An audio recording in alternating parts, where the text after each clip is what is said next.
Imagine walking alone at night. You hear footsteps. Your heart is pounding. What do you do? Could you protect yourself? Well, today I'm going to break down the essential reasons why every woman should learn self-defense, backed by science, real-world scenarios, and life-saving strategies that you can implement today. I am your host and instructor, Daryl Dixon Jr. of Dixon Self Defense Academy, where we exist to educate, empower, and equip families through S.A.F E Training. S.A.F E standing for Self-Defense Awareness for Families and Area Environment. Point one, there's nothing worse than having a tragic situation such as this happen to you and nobody believes you. It shouldn't be that way, but unfortunately it is. So one might have the idea, what's the point? Nobody's going to believe me. God forbid if this is something that they experience repeatedly by the same offender, and every time they reached out for help, they couldn't get it.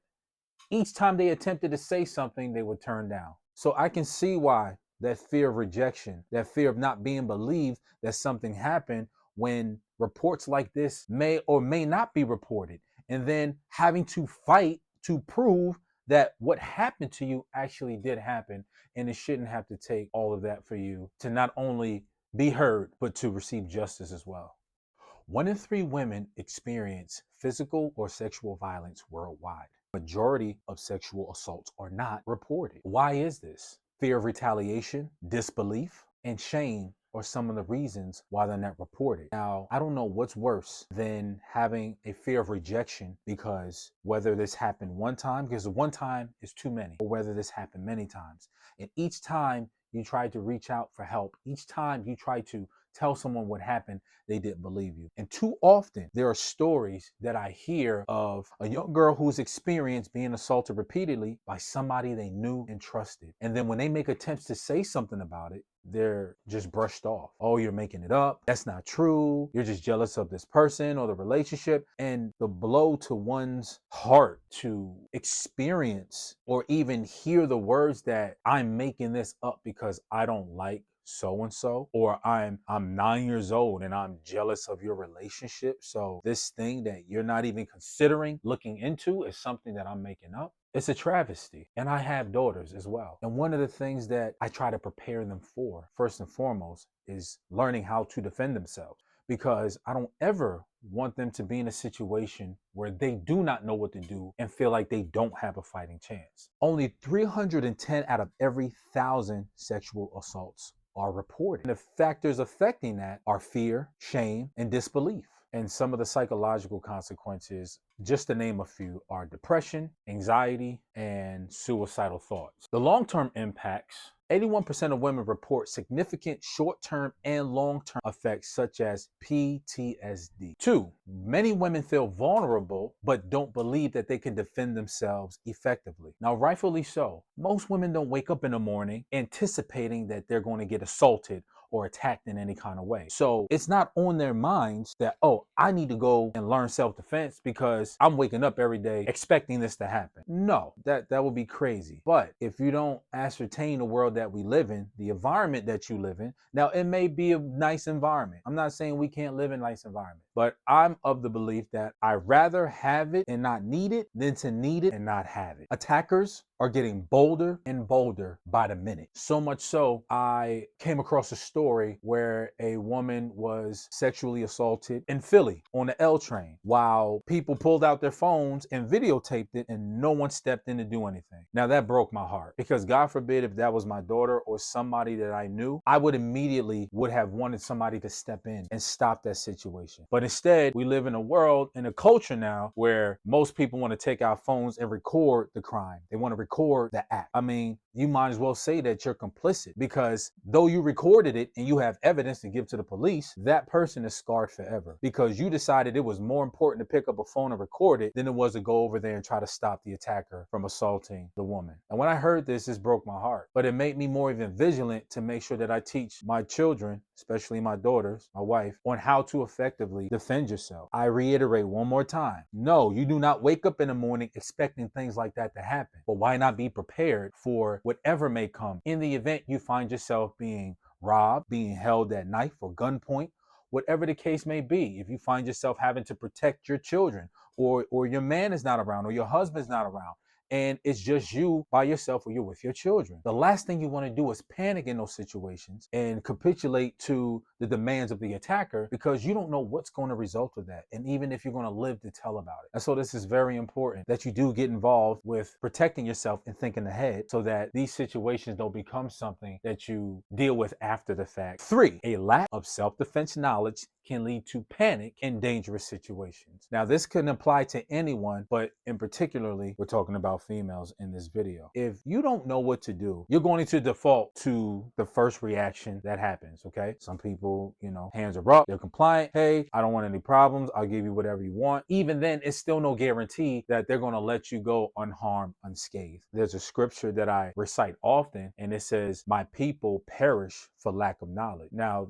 this can be applied to all areas and spheres of life. But in this particular area, we're talking about self-defense. And see, if you don't know the basic building blocks to protecting and defending yourself and the people that you love, how will you know how to respond should that situation occur and arise? It may not be you in particular. It could be somebody you see that's in a process of being assaulted, being attacked. You can even discern when it's coming. You can just read the environment. You can read the room. You can read a person's intentions and see that something is happening. And because you have the knowledge, you can step in and intervene before that situation ever takes place. I'm glad that there are some people out there that will step in to defend a woman's honor and defend her against a stronger vessel, being a male. But too often there are more that won't step in to prevent that situation from happening. And once again, most people rather pull out a phone and record the situation rather than get on the phone and call 911 or rally together to stop this person from committing this horrible act. So here's some science-based facts. Studies show that women who train in self-defense experience increased confidence and reduced fear in public spaces. To me, that makes all the sense. I feel increased confidence and reduced fear in public spaces when I'm practicing my art, when I'm learning how to defend myself, and also when I'm educating, empowering,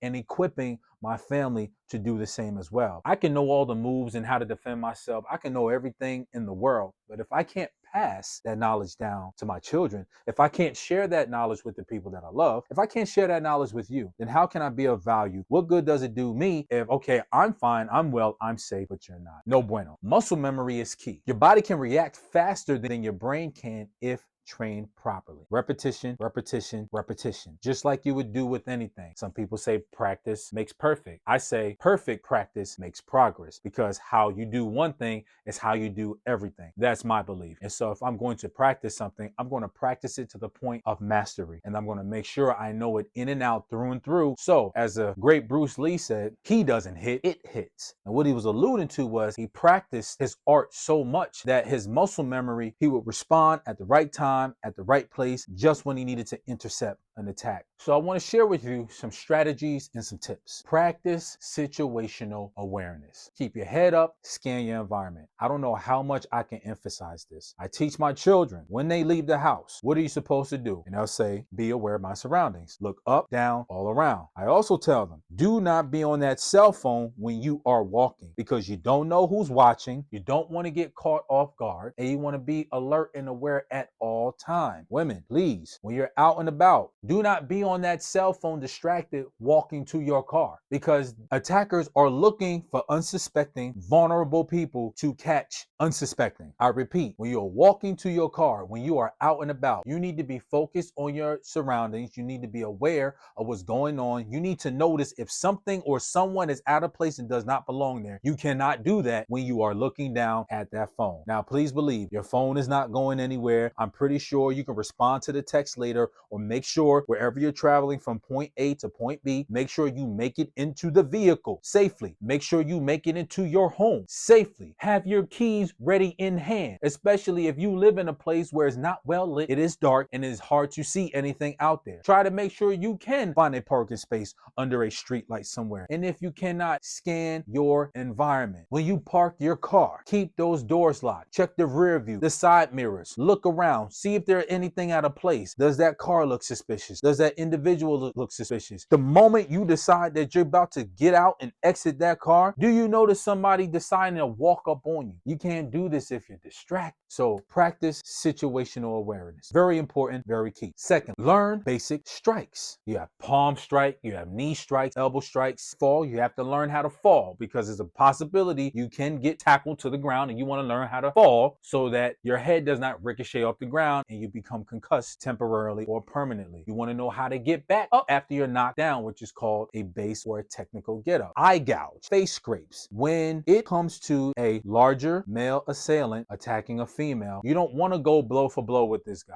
You want to go for all the vulnerable spots. You want to go for the eyes. You want to go for the face race. You want to go for the groin. You want to go for the knees. You want to go for the vulnerable areas because you want to increase the likelihood of not only surviving the attack, but even going a step further in preventing the attack. Use your voice. The same way you get real loud and excited when you're talking with your girlfriends, use that same loud and excited voice to yell the words out. No, stop, help. Use that voice to your advantage. Discourage the attacker from carrying through with whatever their intentions are, trying to get you by themselves, so that way you increase the chances of your survival and making it home safely to your family. What we're going to do is we're going to go into the gym and I'm going to show you some of these techniques with one of my students that you can implement and practice on your own. Again, I would advise you find a local school around your area, a good reputable school at that can teach you these tactics, so that way you can be safe, able to defend yourself in any situation, in any environment, and you don't have to worry about when you leave your house being paranoid. Leave your home prepared. Forethought. Think about these things beforehand. When you're going out to eat, when you're going out to the store, and if your husband or your man is not accompanying you, think about your entries and your exits, especially when you're going to places that are unfamiliar. Real estate agents, to my knowledge, majority tend to be women, okay? And you guys, from experience, because my wife does real estate, you go into some sketchy places, some places that you wish a man was there to accompany you in. And so you need to be able to scan your environments, know what's around you. When you're going into these homes, you're keeping your head on a swivel. You know, when you go in, you open that lockbox and you go into that house, lock that door behind you until your client shows up. And then when you see them pulling up,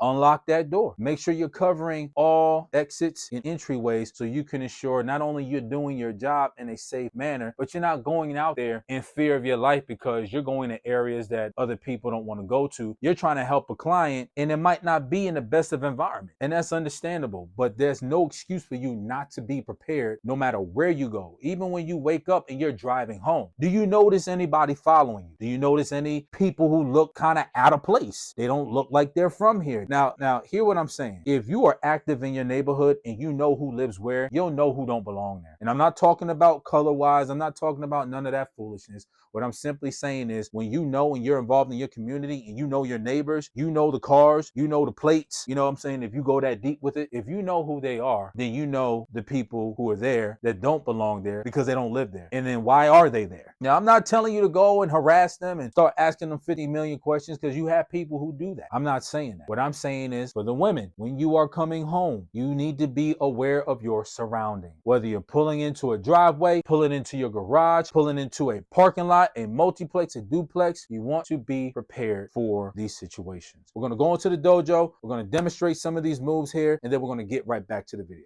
All right, here we're doing the shrimp escape. This is perfect for when an attacker is mounted on top of you and you need to escape from up under them. First, we're going to have the balls of the feet planted in the ground, heels slightly turned upward. Shoulders are connected to the ground as well. We're going to lift hips by rotating that left shoulder to the ground as if you're going to turn on your stomach, but you're actually not. This makes it possible to use the balls of your feet and shoulder to slightly elevate the hips just enough to push from the balls of the foot and push your hips back and away while turning on a shoulder as a pivot point. Okay, continuing with the sequence here, we are on our back from the shrimp escape. I'm going to use my left leg to rock forward because we want to sit upright and continue the escape. I'm posting my right hand on the ground because this is where my weight is going to be distributed. I'm posting my left hand outward to protect myself from any attacks that the attacker may try to do. I have my legs close together because this is going to make me efficient when I perform the base get up. So I'm going to lift my hips up as I put my weight on my right hand. I'm going to swing that right leg around and I want to make sure I'm placing that leg on the outside of the posted hand that is on the ground. Right, this next technique is a very effective technique against a bear hug. So this is called the frame block. So I'm rushing in to try to bear hug Angie, because any attacker that wants to rush in and pick you up, they must make the connection and pull you close to them to have leverage. But the way to prevent that is what Angie does. She takes her left hand and she forms a 90-degree angle with her forearm by shoving it into my throat. And then she's going to place her right palm over her left wrist and reinforce that block by pushing her arm out. This ensures that the connection is broken. I cannot bring her closer to me. She can force it into my throat until I let go, and then she can back up and get out of harm's way. Okay, this last and final technique is a very effective technique. What we are doing here is a palm strike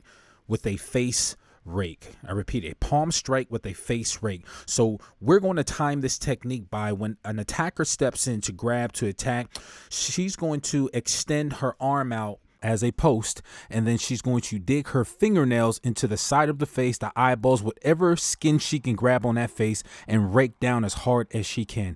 This is to simply disorient the attacker, so to create a window so she can run away, scream for help, get to safety. I hope that provided value and gave you some ideas into why it's important to learn self-defense. Comment below, what's your biggest fear when it comes to self-defense? Next week, we're going to talk about the benefits of taking a self-defense class and how it can literally save your life.